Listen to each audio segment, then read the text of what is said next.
কোরবানির ঈদ যত ঘনিয়ে আসছে ততই জমজমাট হয়ে উঠছে নীলফামারীর হাট বাজারগুলো। জেলার অন্যতম ব্যস্ত ও ঐতিহ্যবাহী হাট গোরগ্রামের ভবানীগঞ্জ হাট এখন সরগরম কোরবানির পশু ও নানাবিধ পণ্যের কেনাবেচায় জেলার বিভিন্ন প্রান্ত ছাড়াও আশেপাশের জেলা থেকেও ক্রেতা বিক্রেতারা আসছেন এ হাটে। পরম যত্নে লালন পালন করা গরু, ছাগল সহ অন্যান্য কোরবানির পশুতে ভরে উঠছে হাট প্রাঙ্গণ। ভিড় জমছে ক্রেতা ও দর্শনার্থীদের। এরই সঙ্গে হাটে চলছে সবজি সহ নিত্য প্রয়োজনীয় কাঁচামালের বেচা কেনাও।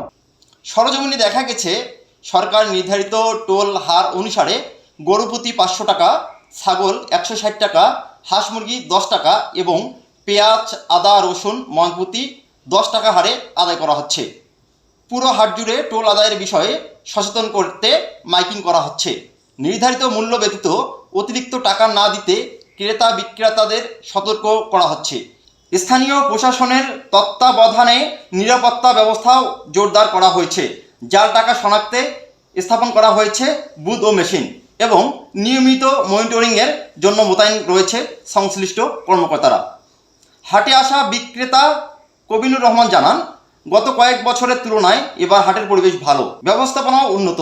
কাঁচামাল ব্যবসায়ী মোকসেদ আলী বলেন, তহসিলদার নিয়মিত হাটে ঘুরে দেখছেন, কারো কাছ থেকে যেন অতিরিক্ত টাকা না নেওয়া হয় তা নিশ্চিত করছেন।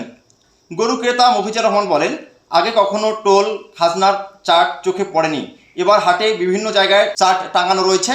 এতে সব পণ্যের নির্ধারিত টোল স্পষ্টভাবে উল্লেখ রয়েছে, যা আমাদের জন্য সুবিধাজনক। গোরগ্রাম ইউনিয়নের ভূমি উপপরিদর্শক কর্মকর্তা AM কাউসার হুদা বলেন, হাটে নিরাপত্তা ও ব্যবস্থাপনা নিশ্চিত করতে প্রশাসনের পক্ষ থেকে নিয়মিত পর্যবেক্ষণ চলছে।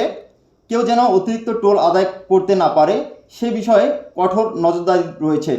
ফলে ক্রেতা বিক্রেতারা শান্তিপূর্ণ পরিবেশে ক্রয় বিক্রয় করতে পারছেন। নীলফামারী সদর উপজেলার নির্বাহী কর্মকর্তা সাইফুল ইসলাম বলেন, সরকার নির্ধারিত ফি ছাড়া অতিরিক্ত টোল নেওয়া যাবে না, এমন নির্দেশনা দেওয়া হয়েছে।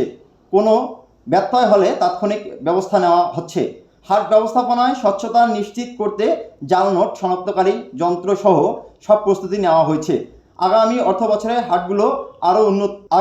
বছরে হাটগুলোর আরও উন্নয়নের পরিকল্পনা রয়েছে। সেলিম সম্রাট, নাগরিক ভাবনা, নিউজ ডেস্ক।